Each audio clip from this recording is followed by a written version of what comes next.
podcast, the Griffin Davis. And to let our massive worldwide audience know, Griffin Davis is a professional, semi-professional, at least decent amateur wakeboarding champion. That's good. And we will get to that a little bit in the podcast. But not only that, he is a legend. Wow, that's a big statement. Is what he is. He is an alumni. He is a current all-summer counselor. And so welcome. Welcome. Can we get a little hand clap for the Griffin Davis here? Am I hand clapping? Or? Oh, no, it's going to be all Jeb. I forgot.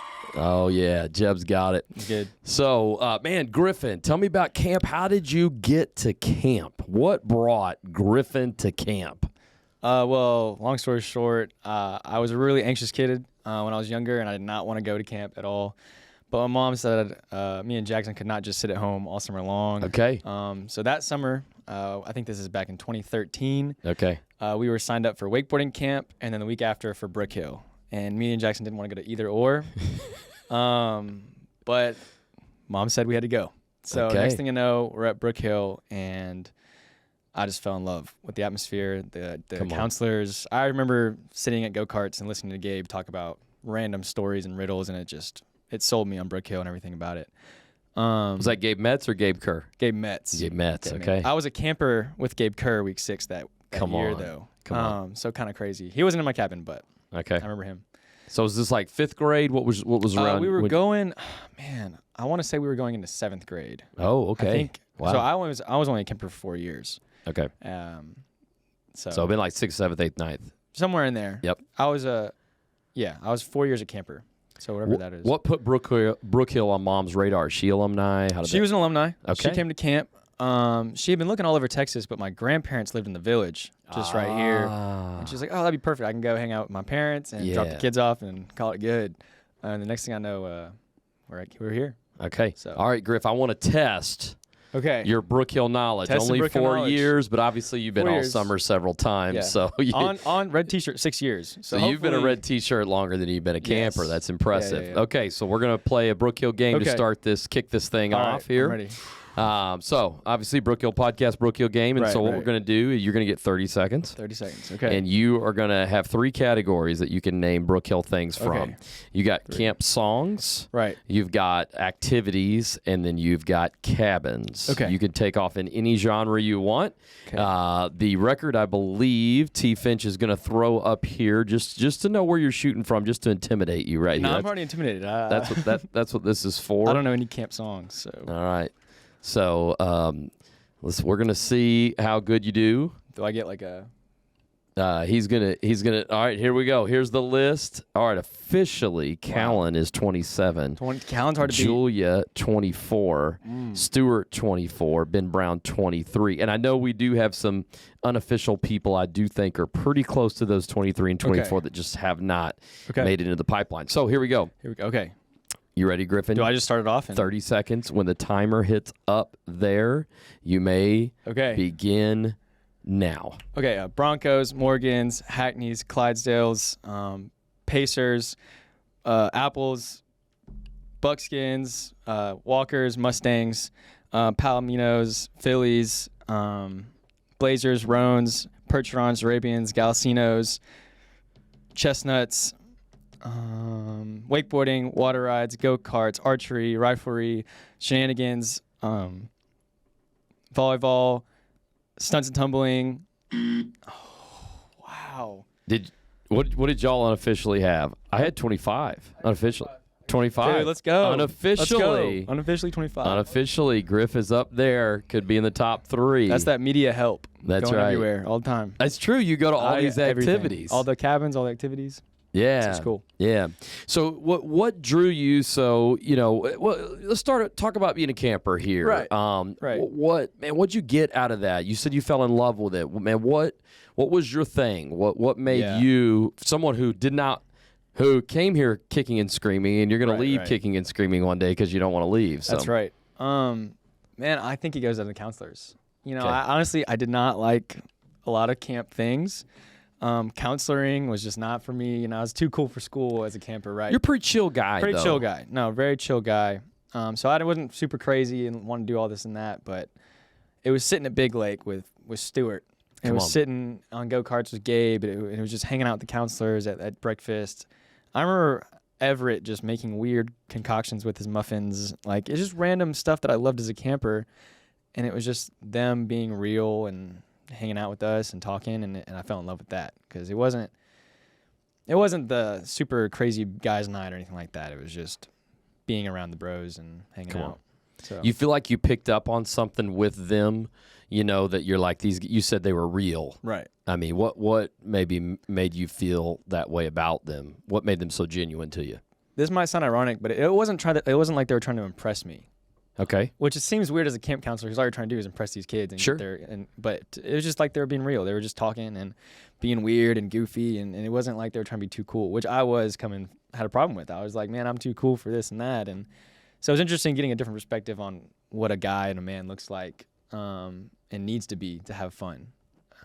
So that kind of led me to a different association with Brookhill, I guess. At that time in your life, would you say looking for that, male role model, was that important for you? Was that a real need in your life that you gravitated to? It was big. I mean, I just turned 13, right before coming to camp. Big age. So big age, a lot of different emotions, So it was interesting to see where I wanted to take my next steps and how I would do that, right? And not that I was thinking about all that when I was that age, but looking back, I was like, okay, this is a guy that I think is really cool.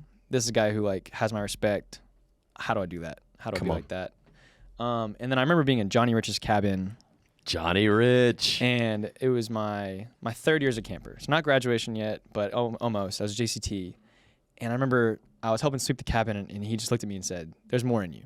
And so it was really cool to not only have these guys that just want to hang out with me and are just being themselves, but want to see more out of me as well. As I got older. So very cool. And you were drawn to that, like someone saying to you, "There's potential there." Right. Maybe even someone kind of setting the bar a little higher. Yeah, for sure. You gravitated to that. Mm-hmm. Yeah, it was because in middle school and junior high, whatever it was, I was like, oh, I'm too cool. I got this and that. And for someone to say, no, you have more in you than just this and just your friends in middle school, and just the cool shoes on or whatever it was. It was like, there's more. So that was really big. That was a huge step up in my mentality of what I need to do. Did it change who you were back home? Oh, for sure. No, definitely. Can you name anything specific? Kind of like what it... It was really just the way I talked to my friends. It was really just understanding okay, I don't need to go down and be with these people and talk about this stuff. I'm above that. Right? Come on. So that was big, especially in that age, junior high. Yep. Coming into high school almost, that was huge for me to learn that I can pick who I need to hang out with and what I need to say. You started to set, here's the kind of man. Right. Maybe up to that point, you're like, I don't really know. Right. And you started getting around these guys, and you were like, okay, that's maybe the kind of man that I want to be. And it's so cool because to see you today, a different person, be a team lead here on staff, not just a red tee, but to even leading the other red T-shirts, you've become. I don't know if you realize. I don't think I have realized it. That honestly. You've become that guy. It's weird. I never feel like Ben Brown was just on a podcast I got to watch in a little bit. I don't feel anything close to that. Yeah. But so it's weird kind of seeing myself older at Brookhill and kind of seeing myself above more things. But it's really cool from being in Johnny Rich's cabin to now. Yeah. I don't think any of us ever see us. I don't think it's not like you go immature to mature. No. Right? It's a slow process. It was a lot of... And it's only the people that pop up in our life that realize, oh, there's something different about them. Okay, well, you don't know that this has been a 10-year process or whatever, you know. 6 years in a red T-shirt has changed. I'm a completely different person than I was 6 years ago as a JC. Come on. And I never thought I would be where I'm at right now. I love that. So it's very cool, and I just love it. I don't even know. Sometimes just thinking about it, I'm just mind blown. I love that. Talking about being too cool for school, obviously, Griff, you're the kind of guy. I don't know what your Enneagram type is. Have we figured that out? I think we're 2 sometimes. We're 7 once in a while. It's weird. I feel like I can fit into a lot of different places. Okay. And I think my Brookhill career has shown that as well. Absolutely.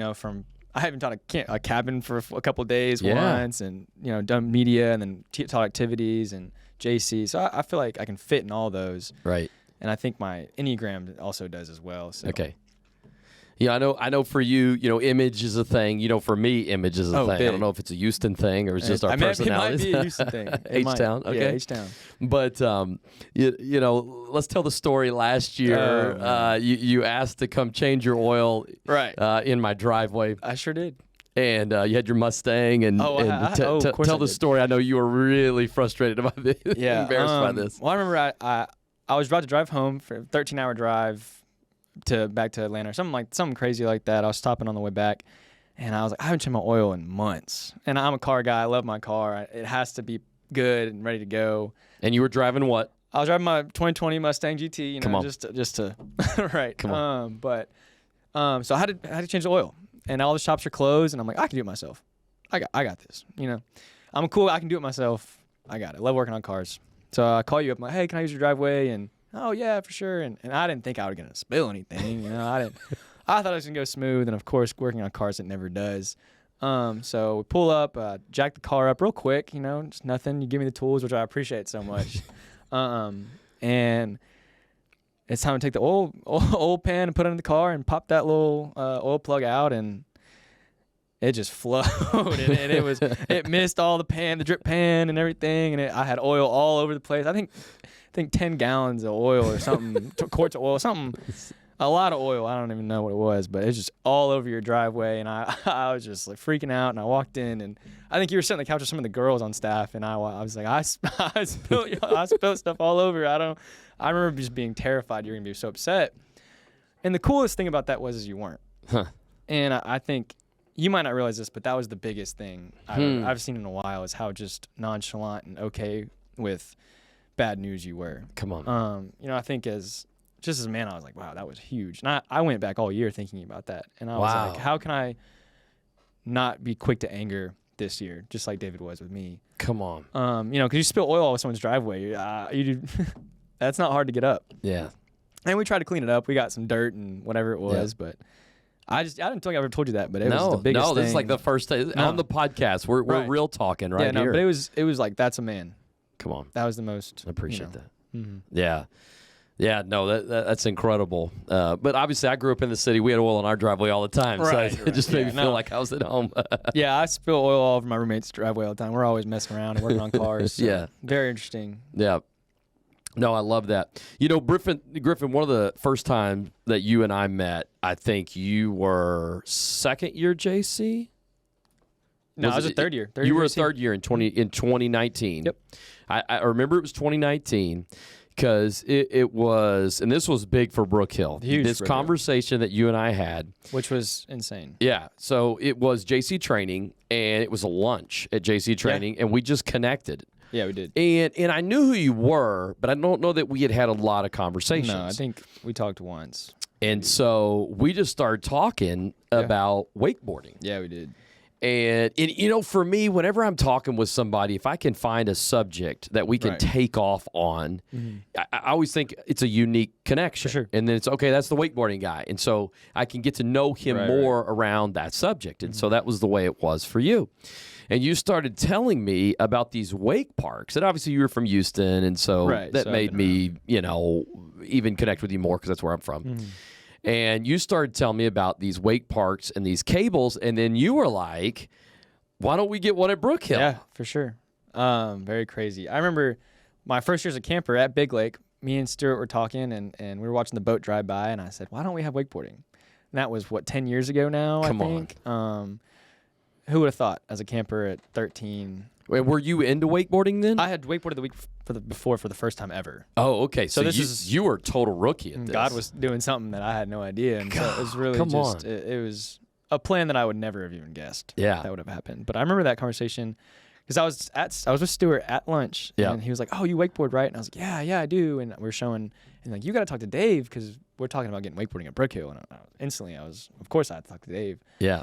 I remember walking up and showing you, and you were like, oh, we were thinking about, and you were trying to name the brand of wakeboard towers, and you were like, and I was like, Sessitech. Yeah, I had looked them up online. I didn't even know what it meant or how much it was or if it was even possible.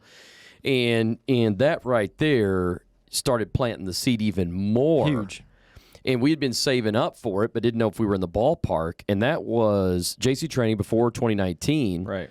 You and I talked about it a little more during the summer, and then Mike and I fly out August. We go and see a couple Astros games, saw some alumni down there. Y'all check out Hangar 9. And Hangar 9, and then we'd also set up, there was another summer camp that had a cable. Right. And we wanted to kind of check that out. But by 2019, you were good. I mean, you had been. I mean, you started going and hanging out at the parks. How did that work? Yeah, so I had a wake park next to my house, 10 minutes, not even, called Wake Nation Houston. It's not there anymore, and it hurts my heart. But okay, so it wasn't Hangar 9. No, it was not Hangar 9. Hangar 9 is pretty more new. But after school, I would skip swim practice, and I would go wakeboard. Every day, all summer, every single day. I would go wakeboard. That's just what I did. That's what I did in high school, and which honestly kept me out of a lot of just not good stuff, which I appreciate a lot. But man, I would wakeboard every day. I would compete. I would fly all over the country. I was going to Atlanta and left and right. Really? I feel like competing, yeah. I remember competing. I missed my whole first week of high school to go compete. Did you win? Did you win some? I got a couple first places here and there, and then a couple third places and championships around. But I did compete. And then I started competing professionally when I was a third year JC. Okay. So right when we were talking is right when I was kind of in that. You were taking off, and we were starting to take off. All right, well, let's see how good you are. I know Tyler. Okay, yeah. Jeb's got some footage here that I want to show our audience. If you're on Spotify, I encourage you to get on YouTube and just to watch this part, just to see Griff. Look at this guy. All right, talk us through it. That was a I don't even know, front flip to 50-50 down. I mean, no, it's just fun to do it. This is a big gap we do. Spin off, little come down early, but hopped it off, made it look a little clean. Little flip. I love doing that flip all over the place. I do it here all the time. And then you do. You don't even need a ramp. But this is all Atlanta.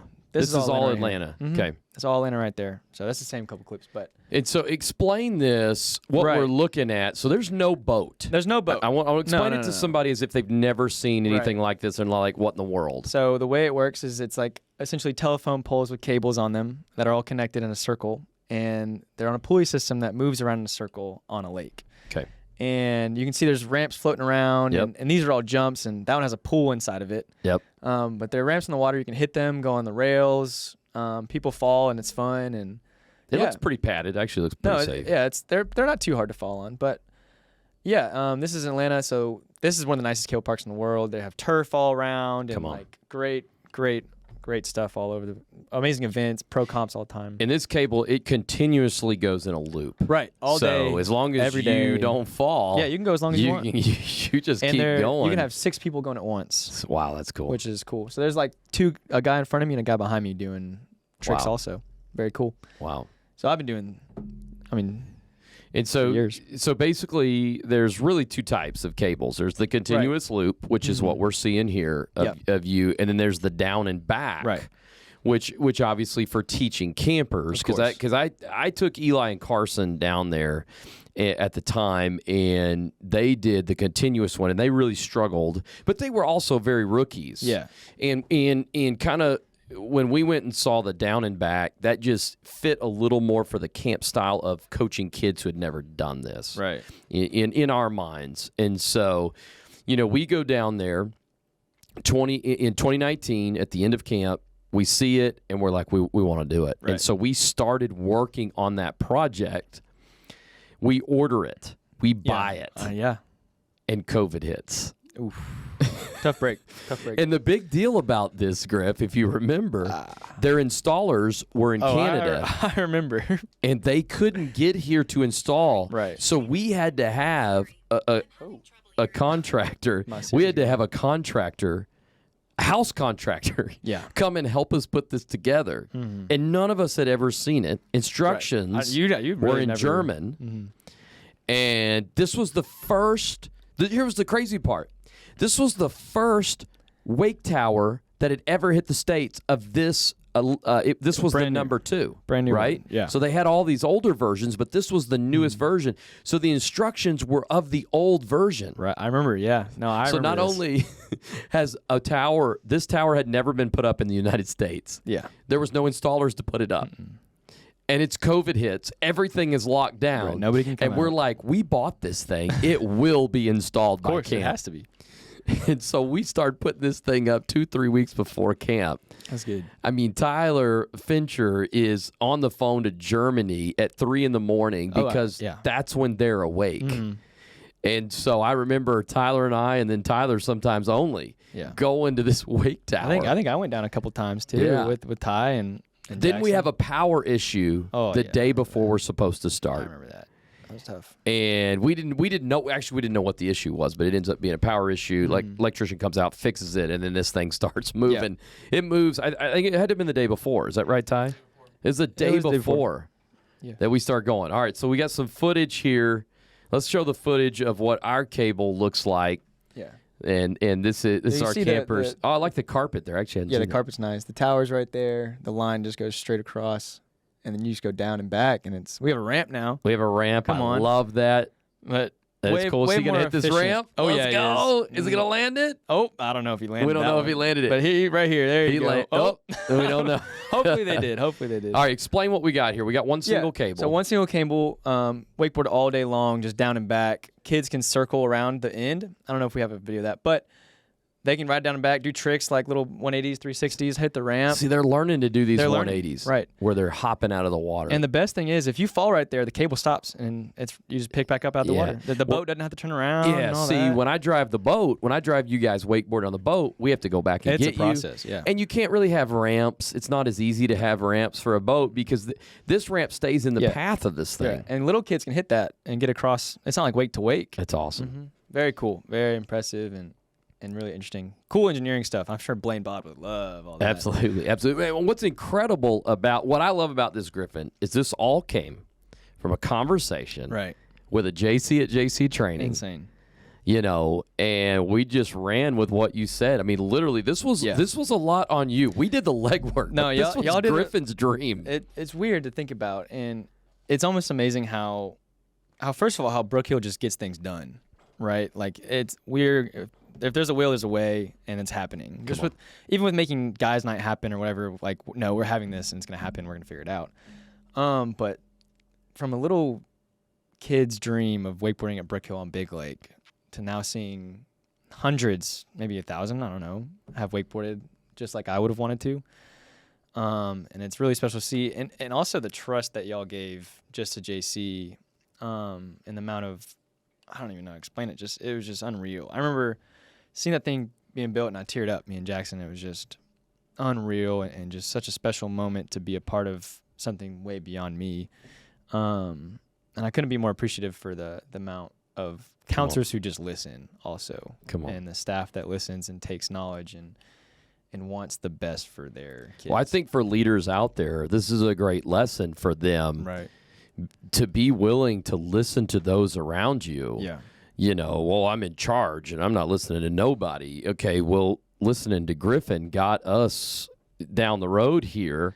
Insane. Listening to this guy who was 17, 18 at the time. I think I was 17. I wasn't 18 yet. Come on. Or 18. I don't know what I was, but insane. And for me to be that age and someone listen to me for such a big decision was just, I was like, Johnny Rich was right. I have more in me and I have more ability to do bigger things. Come on. And so I think just hyping me up was insane. And now you won me also, because I came into that year and I was going to work one last week. I was going to work week 1 and that was going to be it. I was done with Brookhill. I didn't apply for any more weeks. And I was done. And then the middle way through that week, Tyler was asking, does anyone know any media stuff? And I said, I've GoPro'd my friends wakeboarding before. He was like, bet. You want to work next week? Okay. And then I remember that week, we made a wakeboarding video behind the boat. You sent me and Tyler out to go get wakeboards and do this. And as a JC, my mind was blown.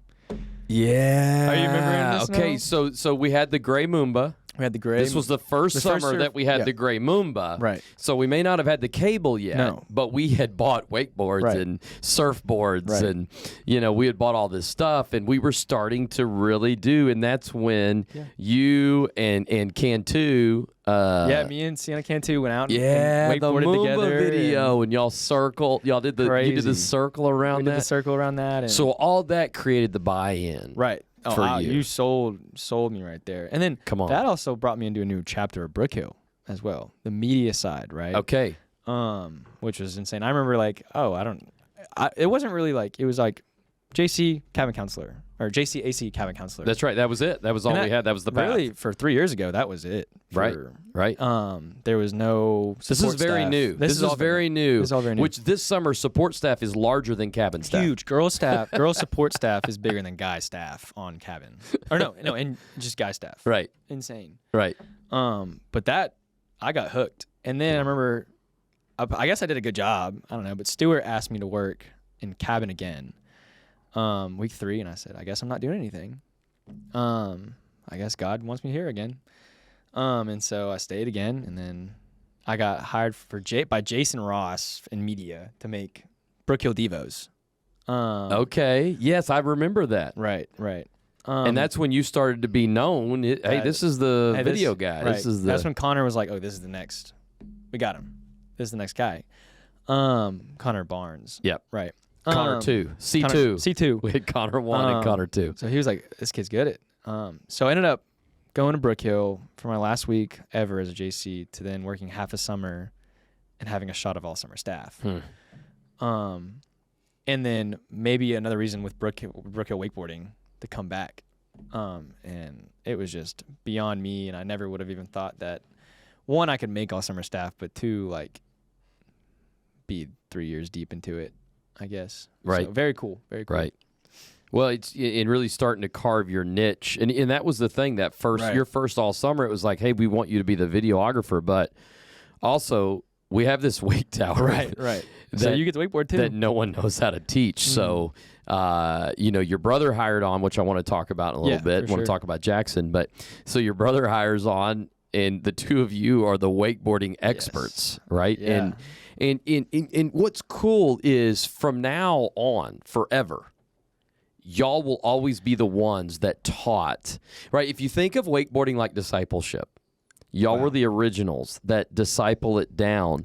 And now there will be so many counselors, JC, even my daughter now. My kids wakeboard now. And we never would have wakeboard if it wasn't for y'all. Yeah, I mean, the amount of JCs and campers that were just in my one activity wakeboarding that are now on all summer staff or JCing now. Come on. Or JCing for wakeboarding now is actually insane. Now, I can't imagine the amount of Jackson, but like people like Olivia Pate, Natalie, Hayden. Right. They were all like in the first 1 or 2 weeks of me being in wakeboarding teacher, and now they're killing it. I love that because that was Hetty's vision. And that's what I was telling somebody the other day. Hetty was all about fun. Mm-hmm. She was all about connection. She was all about Jesus. But another side vision that she had was she wanted kids to come here and who've never seen a horse. Right. Who had never shot a bow and arrow. Very cool. Who had never canoed. And here's how you canoe. Here's how you ride a horse. And it's not just have fun, learn something. Because Hetty was an educator. Right. And so, I remember in my tennis class, I had a couple people learn tennis who had never learned it and go on and be good on their high school teams. Wow. And I thought that was cool. Mm-hmm. And the same with wakeboarding. What if somebody goes and does, who knows? Well, I remember wakeboarding for the first time, and I was like, I'm going to hate this. And I did it, and I was good at it, and I said, this is the best thing ever. And then now I'm here. Yeah. Competed for 7 years and wakeboarding at Brookhill, and it's just like, you don't know who you have. You really don't. And it's the coolest thing ever. And I hope that we have some shredders who come back and are killing it. We have 3, 4, 5 cables. I don't know. Come on. It's very cool to think about. Well, I always like to tell people, you don't know who's in front of you. Right. You don't know, and not that even matters if it comes full circle. No. Let's say you and I connected and it never came full circle and you went whatever. And I think a great example is Tyler Kemp. If people haven't listened to his podcast, they need to. So good. Tyler Kemp was one of my campers. He got saved here at Brookhill. He JC'd one time. He didn't come back. He said he didn't deserve to come back. Goes on into the ministry, becomes a youth pastor. Now he's my kid's youth pastor. It's a crazy full circle thing. And now he and I have connected quite a bit. And I never known that would have come full circle. But as we invest in people, God is using us to invest in these people, and even if their story is never a part of your story, it's going to be a part of someone else's story. That's very cool. And it's cool that you're a part of our story, and I do love that because you get to see where that fruit goes. Oh, it's insane. But you shouldn't invest just because you're going to get something out of it. I think that is selfish investing. I think God has called us to selflessly make disciples, you know, and that's what you are. Yeah, I guess. Sometimes it doesn't feel like it, but it's cool just being on their side, like you were saying, and just working for these kids at Wakeboard, you know, for one, and then going into media stuff, making the video, and I'm not in it. You know, it's just Kirk's not in it, and we're just doing it for these kids, and it's for them, and it's really cool coming back multiple years though, because kids will remember when I was at JC. Yep. Oh, Griffin, you were in my fun swim, and you said to do this, I don't know, riddle or something like that, and the randomest stuff that you have an impact on and you don't even realize is just insane. And I mean, I don't even know. I can't. So you're the video guy the last 3 years, 2020. 2021, 2022. So for anybody who is watching, any video you've had over the last 3 years. Yeah, Camp Videos. Griffin's the maestro. Probably me, yeah. That has been a whole just hodgepodge of stories and interesting nights, all-nighters, late nights, fun stuff. How many all-nighters do you think over the last 3 summers? Probably, I mean, we're definitely in 20 or so. Okay. Like 20, 30. You think so? You think so? 20, 25. We'll call it 25. Now, late nights. A lot of late nights. Especially, yeah. I don't know that people understand what it takes to put content together. No, and to turn around the turnaround time. What we do is I'm essentially making an 8-minute film. Some might say in the same week as it's being made. You know, most creators get paid in a month to do this, and we're doing it in a week consistently. Which my first year was insane. I don't know how I did it. But now it's more like, okay, we're doing this, and it's not that bad. Which also just like, people just don't understand. They just don't. Yeah. I couldn't even explain how interesting and different it is to do the turnaround time thing, because it shouldn't be possible. But with Brookhill, if there's a will, there's a way. And now y'all are building a team. You know, I know you had Olivia Kirk this summer, and then you've got videographer. Well, even this week, Grove's been learning a little bit. Grove's been editing the staff. You've had Cole Ship. I mean, you know, I mean, you're starting to, you know, and that's what we talk about in leadership. Right. That we hold the ladder as others climb up, and you've done that, Griff. It's you've been doing that. Mm-hmm. It's very weird to think about. Because it's weird. Like sometimes I just feel like I'm not. That's not me, you know. But me and Ty were talking last night, and it was just interesting to see. We watched my first video ever to now. And what was the difference? Oh, the quality was just it was just really whole nother level. Whole nother level. Insane level, which we didn't even realize. We were going in baby steps. I wish we had a little clip of that or something. Yeah. I wish if y'all could pull up a clip. I think that would be worth. We probably could. Worth it. It looks like an old iPhone, you know, and it's not that we have new cameras, because we've used because it was the GH. Was the GH5? Yeah, GH5S, and it's not that they're different cameras. It's just that like we're learning how to use the equipment we have, and now I'm in film school, and so just taking a whole nother. So you in college are doing the film school side of it. Yeah, I just switched majors. Okay, I was an architecture major. Okay, and I was like, why am I not a film major? So just switched. Now I'm at SCAD.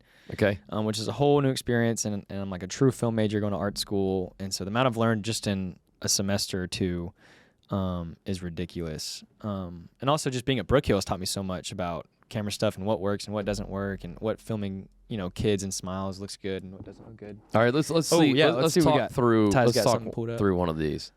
Oh man, so this is number one. Jeb actually is in this video a lot. Jeb is in this video. Our maestro is in the video. All right. Quite a bit. This is his graduate year, I think, right?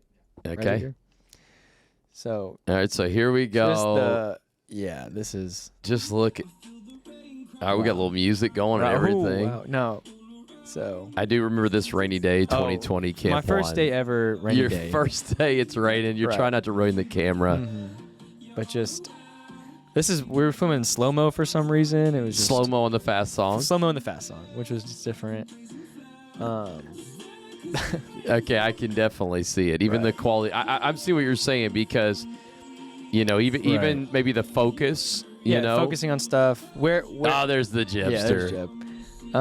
Kind of just placement of people and Come on. Getting those special moments is just different.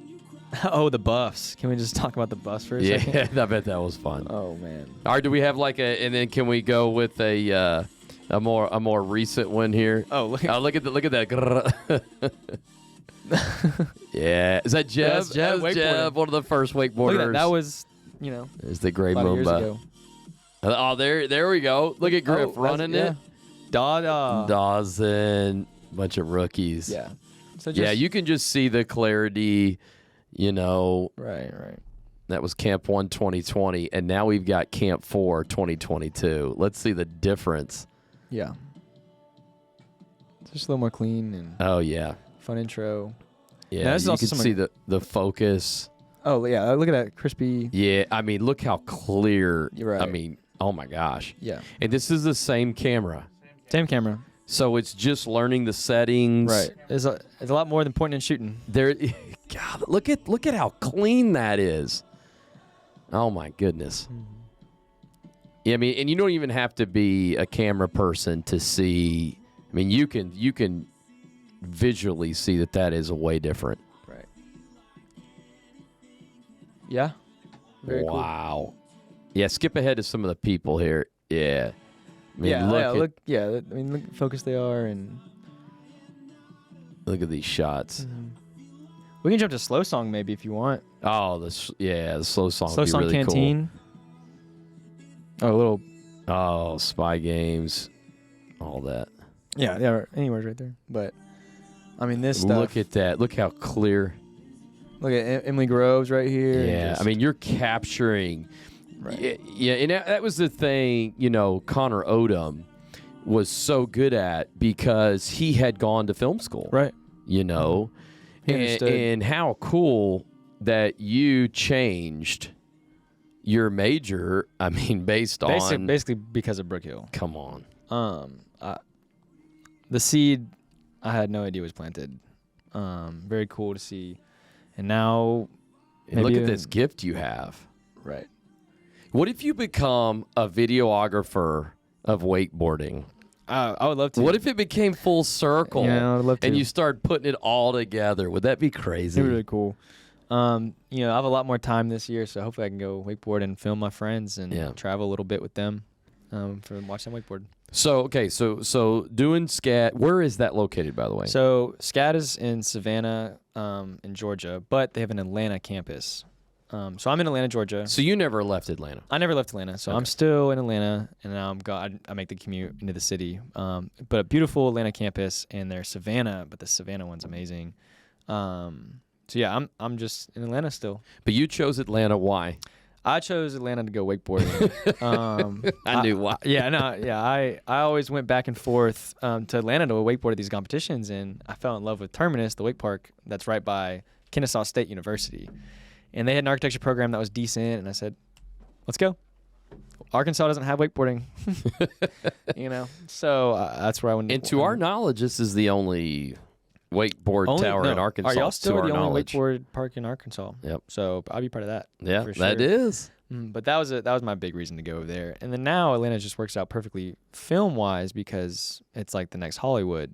And there's so many opportunities over there. Okay. So very cool. I love that. Now you're saying it's the next Hollywood. They're doing a lot of film stuff. Yeah, Marvel's over there, and like a lot of the TV shows like Cartoon Network. And, okay. And I think CNC and stuff like that. Okay. Over there, or CNN. Sorry. CNN. Yeah. A lot of. Well, that makes sense. He's an Atlanta guy. Yeah.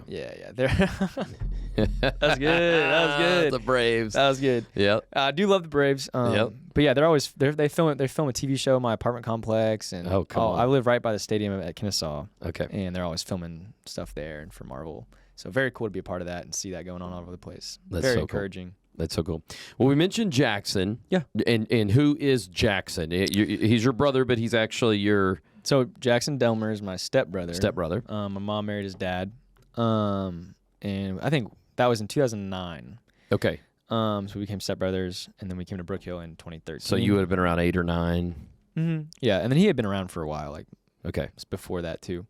But we were stepbrothers now. Okay. And were y'all close right away? Did y'all become close right away? We were cool. We were like, oh, my mom's gonna go on a date with your dad. Let's go hang out, or they open a post together and we'll hang out at the house. And we played football and whatever else. Call of Duty, a lot of Call of Duty.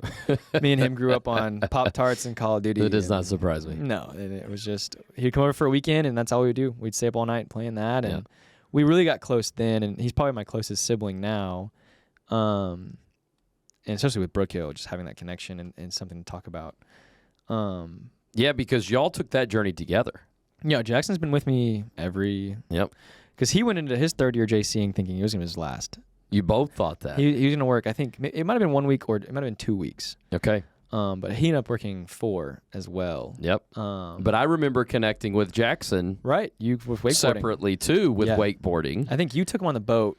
I don't even know how he got on the boat. I don't know. I don't even know how that happened.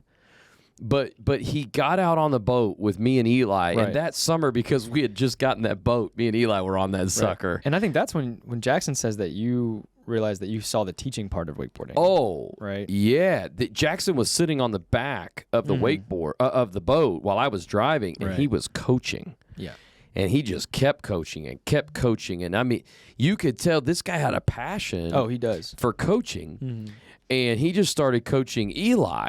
And if you can coach Eli, you can coach anybody. That's a fair statement. That's good. No, Eli was loving it. He was eating it up. And what I recognized in Jackson was his ability to connect with guys and to coach them up. Seeing him, And so through those 2 moments, I guess you guys come back. And so it was an inadvertent recruiting moment. Insane. And I remember I got my call first for all summer. Okay. And I called Jackson and I said, I'm on all summer. And he was like, I haven't got called yet. And he was nervous. Because there wasn't, I think I had a easier route into because the media thing. Yeah. Like, he had the scarier, Right. He had more competition. We had marked you as the guy. Right. This is the guy to replace the Connors. Right. Which was perfect. But I remember, I haven't got my call yet. And it was just a scary, I would hate to get this and he not. And luckily he did and killed it. I mean, with the wakeboarding stuff. I might know how to wakeboard and I might compete, but he has the heart for teaching it. Yeah. For sure, like you were saying. And he's amazing at it. Yeah. I just say, oh, you just kind of do this. But he walks you through every step. Yeah. So seeing him lead not only through wakeboarding, but in his cabin like that has been, I couldn't be more proud to have a brother like him. Come on. And it's really cool. To watch him from the sidelines and get to film him in these amazing moments with these kids and just getting them to step up. What would you say to somebody, just to kind of go the Step Brothers route for a second? Yeah. What would you say if we've got some guys listening, some girls listening, who have a blended family, and, because you guys have made it amazing. Y'all, y'all are close and, I'm not saying y'all are perfect or whatever, but you guys have blended that family and made it work. What would be some advice? What are some things that y'all, because I'm sure there were moments where y'all had to have, some boundaries talk. Here's this person that moved into my house that, So I think I'll start off with saying that, so my mom married my stepdad who has 2 kids, Jackson and Madison. And then my dad got remarried in the same exact year, a couple months apart, to my stepmom, who had 4 kids. Okay. So I have 6 step siblings. Wow. And I'm an only child. You were an only child walking into now, boom. Boom, I have a family. Which is a big transition. And at first I was really bad at sharing and all the typical stuff, which I was 8, 9. Sure. Yeah, but 8 years of not sharing is that was a big deal. That's ingrained. And I remember, I guess for me it wasn't too hard because I was an only child though, and I loved having my friends around. Because these are people I've hung out with for a year or 2 that would come over on the weekends and I get to hang out with. So I did love that part, and it was nice to have someone to talk to every day and everything like that. Now, there were some definitely conflicts and stuff like that, but I think kind of understanding, I understood really at a young age that I'm not the only one going through this. My sisters from my stepmom, their dad was just not good, and they were going through a rough time with divorce, and so it was just having someone to cope with that, and at the same time, even as a young age, was nice. And it was really just about kind of being like, this is my situation. This is it. I can't change it. Let's just rock with it. I got friends now I can hang out with every day, and I might fight with them, but this is it. This is what I got. And I kind of had that mentality pretty early, which is really good. I don't know if there's any Yeah, but that's huge though, Griff, because I think it's easy to hold on to a bad attitude, or it's easy to say I didn't choose this or what have you. And I think it takes a lot of maturity. I think it takes a lot of growth to say, this is where I'm at. How do I make the best of it? Right. You know, and I think so many times we focus on things we can't change. Right. You know. Yeah, I think sorry to cut you off. Yeah, you're good. I remember what I really hated though was my parents got divorced. I was a couple months old. That I can remember. I never had been in a single family home. I was always going back and forth here to there. How old were you again? A couple months. Oh, okay. I had never had so it'd always been just you and your dad, or just you and your mom. So I'd always gone back and forth. And I remember growing up and I was, I think 13, 15, 14, and it's Christmas, and I'd always had to go. I'd be my dad in the morning, and I had to go to my mom's. And I remember I was driving over from my dad's after Christmas morning to go do Christmas with my mom, and the night before I was over, or 2 nights ago, I was over at my friend's house, and it was just that one family, and they were all together. This perfect image, Christmas night, all hanging out with your family. And I remember thinking about that driving over to my mom's, and I was just so mad. I was like, why don't I have that, you know? And it's thinking about it's kind of making me tear up, but it was just I was just yelling at God. I was like, why is this my situation? Why can't I have that dream? And it was just, I got a call from my sister, and I just remember her saying like, I'm so glad you were here with us for Christmas. And I just realized in that instance, like, I'm doing life with these people, and God gave me an opportunity to have these amazing friends and amazing sisters and brothers. And it just changed my whole perspective on the split family. But I think that's a big thing with split families is seeing those perfect images of families. You know, they weren't perfect, right? But there's no such thing. No, but that was huge for me. And after that, I feel like my maturity level just went through the roof about the whole situation. And now I couldn't be more happy about my situation, especially having Jackson here at Brookhill with me. Come on. But I love that. It's just so mature. It's such a mature perspective. And I hope people listening can, realize that it's so important that we work on the things that we can work on, which most of the time is us. Yeah. Sure. It was your attitude, right? Yeah. The situation doesn't change. You change your view of it. And that is leadership. I mean, that really is leadership at a young age. And I think that's incredible. And I love you and Jackson. Y'all are just such sponges for growth. Yeah. And I hope to have Jackson on the podcast definitely in the future. But man, I absolutely love that. I love that, man. To me, what I love about you is Hetty. We talk about build your own Brookhill. That's a big thing that we talk about. And this wakeboarding, this videography. God is building something there. And the cool part is, at your age, we're still on the front end of this thing, right? We're climbing this mountain. I might be one of the older people at Brookhill, but I'm still young, so it's exciting for me to have no idea. What's next. And I can't wait. I don't know. What would you say to somebody? What would you say to some young guys? What do they need to work on? Here you were 14, 15, 16.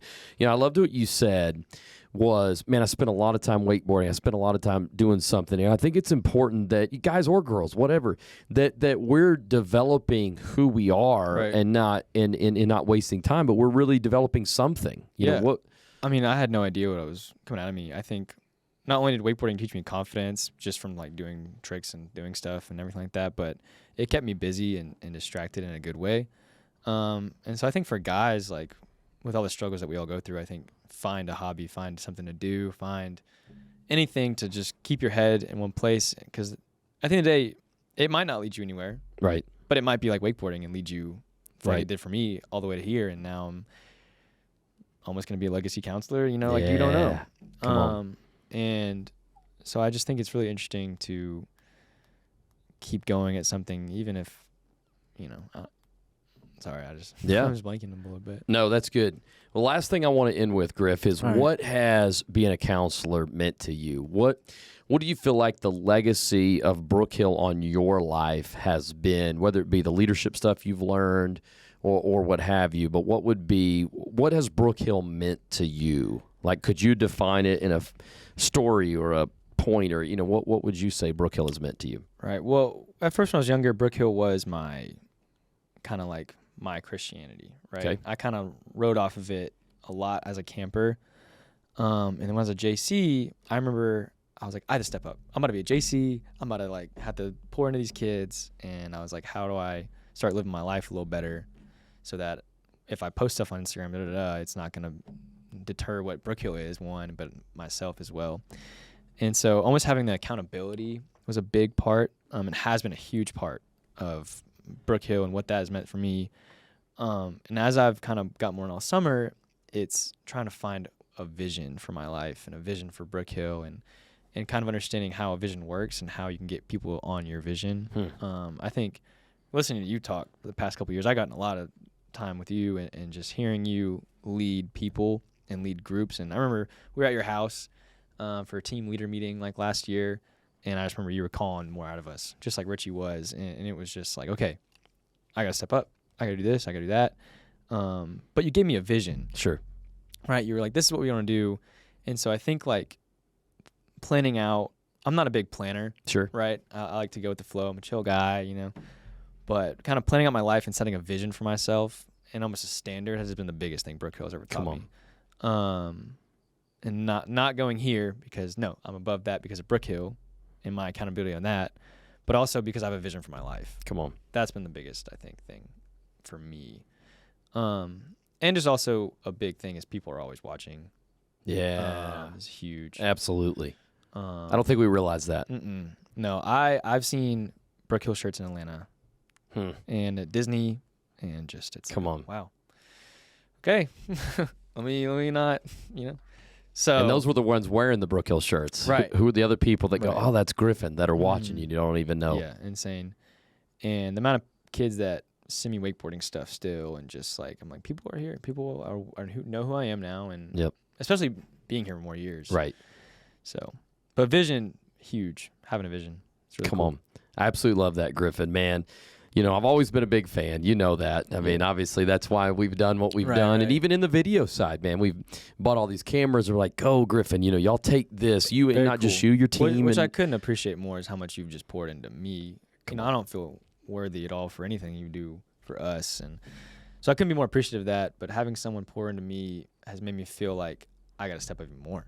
Come on. And hopefully I get to pour into more people just like you guys poured into us. And that's me. it. That's what it's all about. Right. That's the build your own Brookhill, and that's what I can't wait. And all you guys that we've done podcasts with that are a little bit younger, in the 20s, I can't wait to have you guys on, upper 30s, 40s, and to see, to see where God takes you guys and the multiplication that it goes forward, because this is how, we can complain about what's going on in our culture, or we can go and change it. Right. And I think that's what big. God's called us to do. That's no different than what you've done with your family. I'm not going to complain about this. I'm going to join in. I'm going to make it better. And cool. You know what I'm saying? I think that's what it's all about. Build your own Brookhill. That's cool.